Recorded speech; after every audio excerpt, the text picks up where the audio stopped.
Dear students, good afternoon. So in the last class we discussed about the Gibbs phase rule and then uh, carbon dioxide phase diagram. This is a single component system.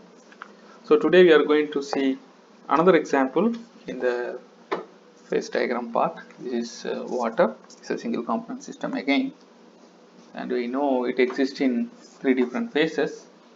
In fact, water exists in multiple solid phases, but for that you need to go to very high pressures. But in the pressures and temperatures that I have shown in this phase diagram, you could see there are three phases.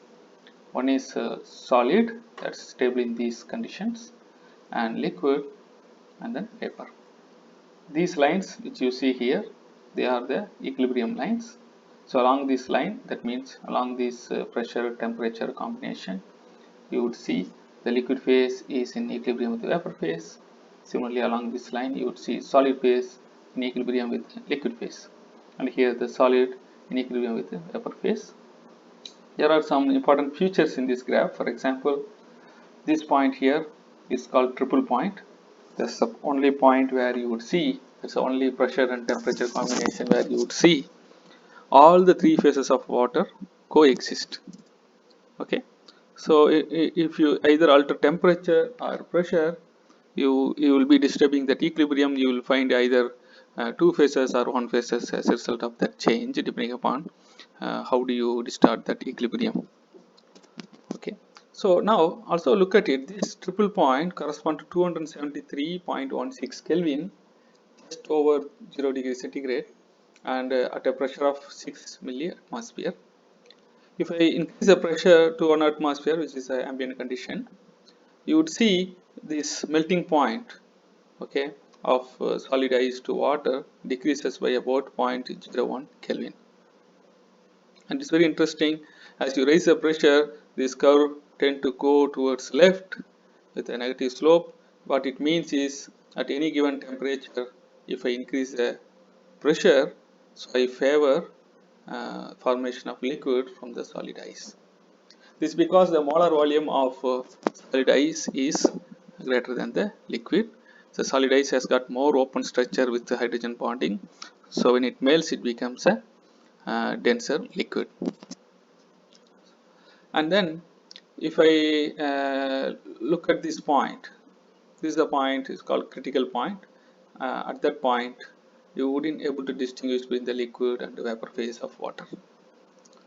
Okay, so now let us we all know based on the phase rule, and if two phases, take any of these lines, if two phases are in equilibrium, then the Gibbs free energy of the phase 1 should be equal to the phase 2. So in this case, if you take the ice water equilibrium, the solid phase Gibbs free energy must be equal to the liquid phase Gibbs free energy. Similarly, if I choose liquid water equilibrium curve, you would see the liquid phase Gibbs free energy is equal to the gas phase Gibbs free energy.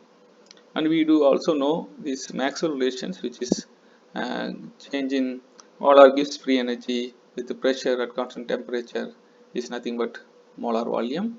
Similarly, dou G by dou T at constant pressure is nothing but minus of entropy, molar entropy. Now let us look at this graph. What is this?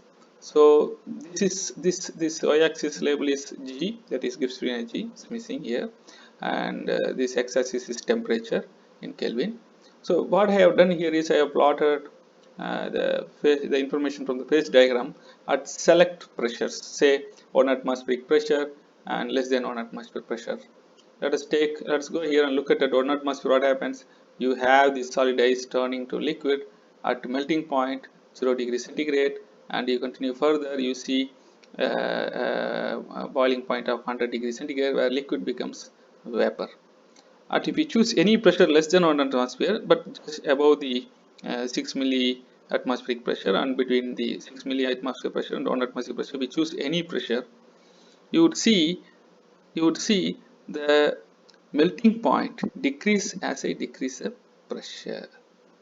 The melting point would increase as I decrease the pressure, whereas the boiling point decrease as I decrease the pressure.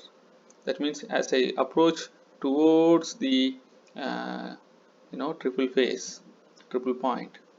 Okay, that the difference between the melting temperature and boiling temperature narrows down. At triple point it becomes 1, right?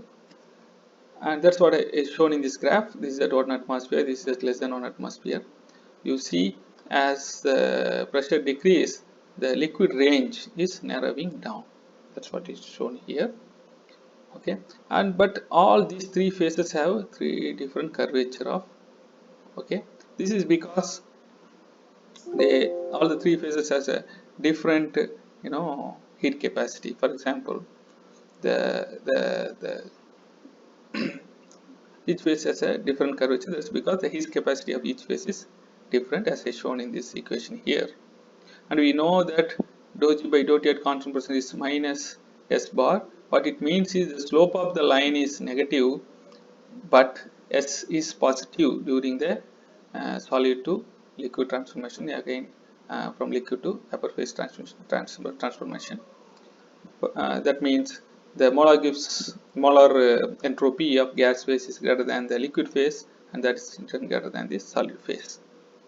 Okay, so the decrease in G is actually greater for the gaseous phase with a change in temperature. That's because the molar volume of gas phase is much higher than the other two phases, namely solid and liquid phases. So students, with this the thermodynamics part comes to a end. In the next lecture I will be posting the kinetics part of our syllabus, and also I will be posting now some problems for you to solve and get ready for the exam. Okay, thank you.